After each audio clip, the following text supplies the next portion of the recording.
ধারাবাহিকের শুরুতে দেখা যায় স্বস্তিক গাড়ি চালিয়ে যাচ্ছে। তখন গীতা পিছন থেকে স্বস্তিকের কথা মনে করে গান গাইতে থাকে। তখনই দেখা যাবে টিপের খারাপ লাগে। তখন টিপ ও গীতার মতো একই গান গেয়ে গেয়ে শোনাতে থাকে স্বস্তিককে। আর স্বস্তিকের সঙ্গে হাত ধরে বসে থাকে, যা দেখে গীতা খুব কষ্ট পায় আর গান গাইতে থাকে। তারপরে দেখা যাবে ওরা শপিং মলের সামনে গিয়ে গাড়ি থামায়। তারপরে টিপ গিয়ে স্বস্তিককে বলে, সঞ্জয় চলো, আজকে আমরা খুব শপিং করব, ঠিক আছে? তখন গীতা বলে, তুমি ওনার পছন্দ অপছন্দ জানো? তখন টিপ বলে, অবশ্যই, আমি যা পছন্দ করব সেটাই সঞ্জয়ের পছন্দ হবে। তখনই গীতা বলে, তাই নাকি? আগে তো এই মানুষটার পছন্দ অপছন্দ জানো, তারপরে না ওনার জন্য শপিং করবে। তখন টিপ বলে, শোনো, তুমি না আমার সঙ্গে বাজি ধরেছিলে, তাই আজকে আজকেও বাজি হয়ে যাক। কার পছন্দ করা ড্রেস সঞ্জয় পরবে, ঠিক আছে? আমারটাই পরবে, আমি জানি তুমি তো বাজিতে হেরেই গেছো। আর টিপ কখনো বাজিতে হারতে শিখেনি। তখন গীতা বলে, এই গীতাও না কোনোদিনও বাজিতে হারবে না। ওইদিকে মেহেক খুব কষ্ট পেতে থাকে। তখনই সেখানে অঙ্কিত আসে, সে বলে, মেহেক, এত ছটফট করছো কেন? এত অস্থির হলে চলে, বলো তো? তখন মেহেক বলে, অঙ্কিত, কি হচ্ছে বলো তো? এসব তোমার ভালো লাগছে না। গীতা বৌদি কি শুরু করেছে এই অবস্থা শরীরের? তখন অঙ্কিত বলে, গীতা বৌদি তো টিপের পাতা ফাঁদে পা দিয়ে দিয়েছে, কিন্তু আমার মনে হয় গীতা বৌদি কিছু একটা ভেবে এই কাজটা করেছে, তুমি চিন্তা করো না। তখন মেহেক বলে, কি হবে বাড়িতে কি জানি, বাড়ির পরিস্থিতি দিন দিন খারাপ হয়ে যাচ্ছে। কিন্তু এখানে গীতা বৌদির দেখো না, বেবি হবে। আমরা বাড়িতে একটা এতদিন পরে বেবি হবে বলে কত আনন্দে ছিলাম, কত খুশি ছিলাম, কিন্তু কি থেকে কি হয়ে গেল। ছোটদা ভাই তো কিছু মনেই করতে পারছে না। তখন অঙ্কিত বলে, আমি জানি তো, এটাই স্বস্তিক দা, কিন্তু ওনার কোনো কিছু মনে পড়ছে না বলেই উনি এভাবে ভুলে গেছে, কিন্তু সবকিছু মনে পড়ে যাবে দেখো। তখন মেহেক বলে, সত্যি, কিন্তু পাপাও তো খুব কষ্ট পাচ্ছে। আমরা সবাই সবাই ছোটদার জন্য কষ্ট পাচ্ছি। আর গীতা বৌদি, সেও তো কষ্ট পাচ্ছে। কিন্তু কি হবে বলো তো? ছোটদা তো টিপ দিয়ে কেউ বিয়ে করে নিল। আমার মনে হয় কোর্টে ফয়সালা হলেই ভালো হতো। তখন অঙ্কিত বলে, দেখো মেহেক, এখানে গীতা বৌদি যা করেছে নিশ্চয়ই কিছু ভেবেচিন্তে করেছে, আর সবকিছু ঠিক হয়ে যাবে, দেখবে তুমি। সময়ের সাথে সাথে না সবকিছু ঠিক হয়ে যাবে। তখন ম্যাক বলে, কি করে ঠিক হবে? একেই তো টিপ দি, টিপ দিদি এভাবে ছেড়ে দেওয়ার মেয়ে নয়। আবার জুটেছে ওই যে আরেকজন। তখন অঙ্কিত বলে, কার কথা বলছো? তখন ম্যাক বলে, আবার কে? ওই যে গিনি বৌদি, সে তো এখন টিপদের কানে সারাক্ষণ বিষ ঢালছে, সারাক্ষণ। আর টিপ দিয়েও তো সেই কথাগুলো শুনছে। এতে যে কি হবে কি জানি। তখন অঙ্কিত বলে, আসলে আমি না বুঝতেও পারি না, এই গিনি বৌদি নাকি গীতা বৌদির বোন, কিন্তু দুই বোন সম্পূর্ণ আলাদা। নিজে একজন বোন হয়ে আরেকজন বোনের এরকম সর্বনাশ করতে ওনার খারাপ লাগে না? তখনই মেহেক বলে, আচ্ছা অঙ্কিত, যদি বাজিতে গীতা বৌদি হেরে যায় তাহলে কি হবে বলতো? বাচ্চাটার ভবিষ্যৎ কি হবে? আর পাপাই বা কি করবে? আমরাই বা কি করবো বলতো? গীতা বৌদি গীতা বৌদি কি করবে? তখন অঙ্কিত বলে, তুমি দেখো, সবকিছু ঠিক হয়ে যাবে, সবকিছু। এই বলে মেহেককে জড়িয়ে ধরে অঙ্কিত। তখন মেহেক বলে, সত্যি তুমি যা বলছো সব ঠিক হবে তো? তখন অঙ্কিত বলে, হ্যাঁ, সবকিছু ঠিক হয়ে যাবে, তুমি দেখো, গীতা বৌদি না সবকিছু ঠিক করবে, আমার মনে হচ্ছে। তারপরেই অঙ্কিত বলে, যাক, তুমি তো সবকিছু বুঝো, শুধু বরের ভালোবাসাটা বুঝো না। তখন মেহেক বলে, তোমার এই সময় আমাকে নিয়ে দুষ্টুমি করতে ইচ্ছে হলো না?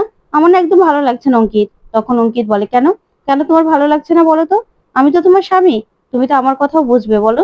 আমি যে তোমাকে কত ভালোবাসি, তুমি সেটা বুঝবে না? তারপরে এলেন ডাকলেই মেহেক সেখান থেকে চলে যায়। তখন অঙ্কিত বলে, সত্যি আমার বউটা না এখনো ছুটেই রয়ে গেল। ওইদিকে এলিন মেহেককে বলে, দেখ না কে এসেছে।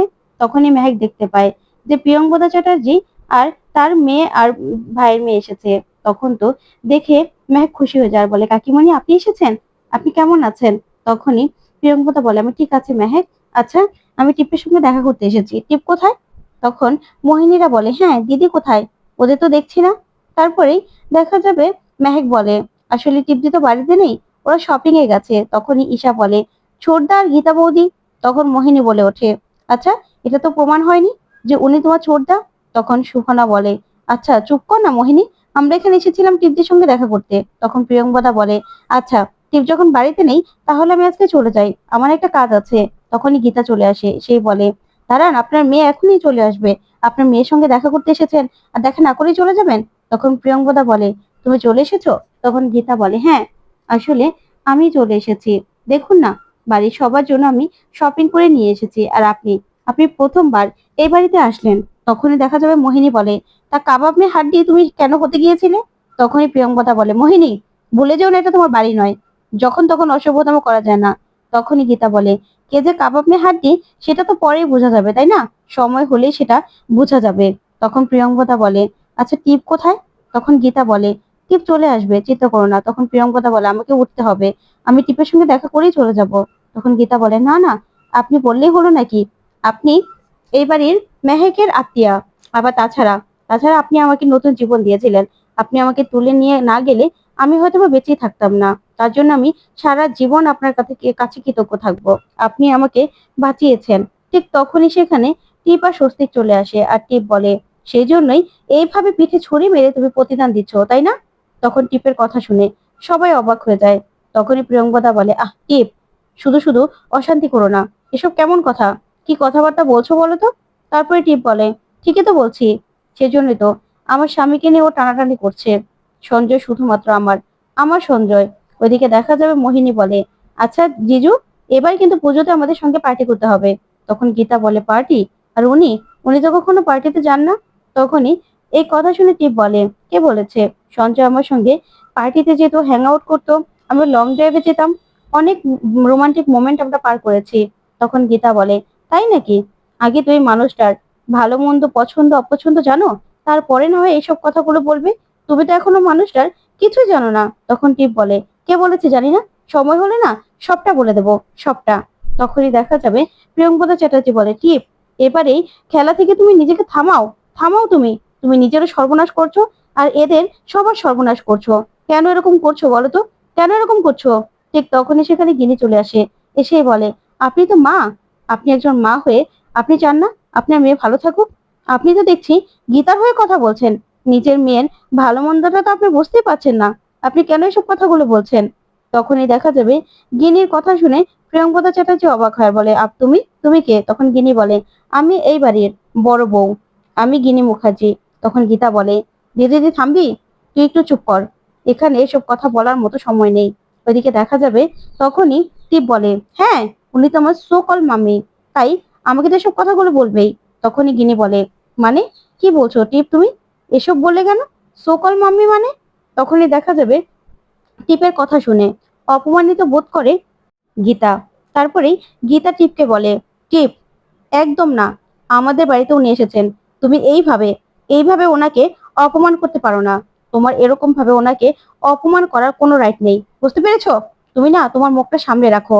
তারপরেই গিনিকে গীতা বলে, আচ্ছা দিদি, এখন এসব কথা না বললেই না, তুই কি কখনো নিজের মুখটা বন্ধ রাখতে পারিস না? তখনই গিনি বলে, কেন মুখটা বন্ধ রাখবো? টিপ কেন এই কথাটা বললো সেটা তো আমাকে জানতে হবে। তখন টিপ বলে, উনি আমার সৎ মা। তখন এই কথা শুনে অবাক হয় প্রিয়ঙ্বদা। তারপরে দেখা যাবে সুভনা বলে, মা, এবার চলো, দেখা করতে এসেছিলে, দেখা করা হয়ে গেছে, আর কত অপমানিত হবে, এবার চলো। ওইদিকে দেখা যাবে স্বস্তিক বলে, আচ্ছা টিপ, এসব কথা বলার কোনো দরকার আছে কি?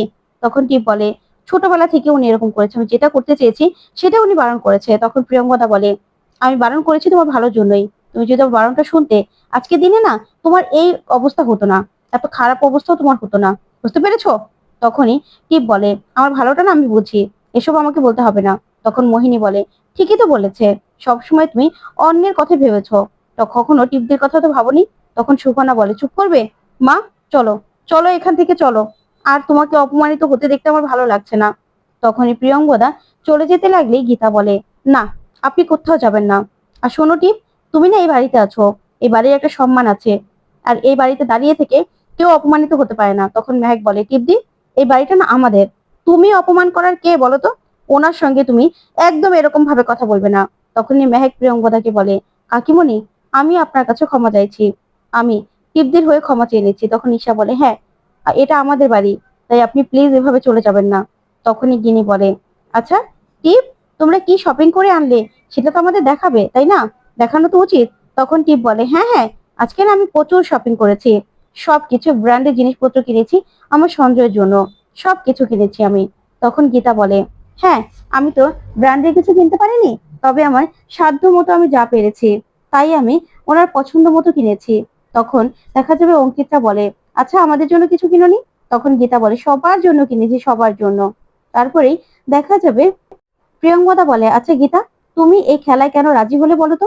কেন রাজি হলে? তুমি তো অন্তত বারণ করতে পারতে। তখন গীতা বলে, না, ও যখন এই খেলাটা খেলতে চাইলো, আমি জানি যে এই খেলা আমি জিতবো। তখনই দেখা যাবে গীতার কথা শুনে সবাই খুব খুশি হয়। ওইদিকে দেখা যাবে টিপ টিপ বলে, আমি তো শুধুমাত্র আমার সঞ্জয়ের জন্যই কেনাকাটা করেছি, আমি কারোর জন্য আর কিনিনি। তখন প্রিয়ঙ্বদা বলে, তুমি তো বরাবরই এরকম টিপ, তুমি শুধু নিজেরটা ছাড়া আর কারোটা বোঝো না, এটাই হলো তোমার ক্যারেক্টার। তখন এই কথা শুনে অবাক হয়ে যায় সবাই। তারপরে টিপ বলে, মানে তুমি না সবসময় এরকমই বলো। হ্যাঁ, আমি আমারটা বুঝবো না, তাহলে কারটা বুঝবো? তখন গিনি বলে, আচ্ছা ছাড়ো তো, কি কি এনেছো আমাদের দেখাও। তখনই টিপ বলে, হ্যাঁ হ্যাঁ দেখাচ্ছি। এই বলেই টিপ দেখাতে যাবে, তখনই গীতা বলে, না টিপ, তুমি আমাকে শর্ত দিয়েছিলে, আর এই পর্যন্ত একটা শর্তেও না তুমি জিততে পারোনি। তখনই দেখা যাবে স্বস্তিক বলে ওঠে, এই আপনি আমাদের মাঝখানে বারবার ঢুকে পড়েন কেন বলুন তো? টিপ আমার স্ত্রী, আপনি এভাবে আমাদের মাঝখানে ঢুকে পড়বেন না। তখন গীতা বলে, স্বস্তিক বাবু, আপনি আমাকে চিনতে পারছেন না? আমি আপনার গীতা। তখন স্বস্তিক বলে, না আমি আপনাকে চিনি না। তো বন্ধুরা, কেমন লাগলো আজকের আপডেট, কমেন্ট করে জানাও।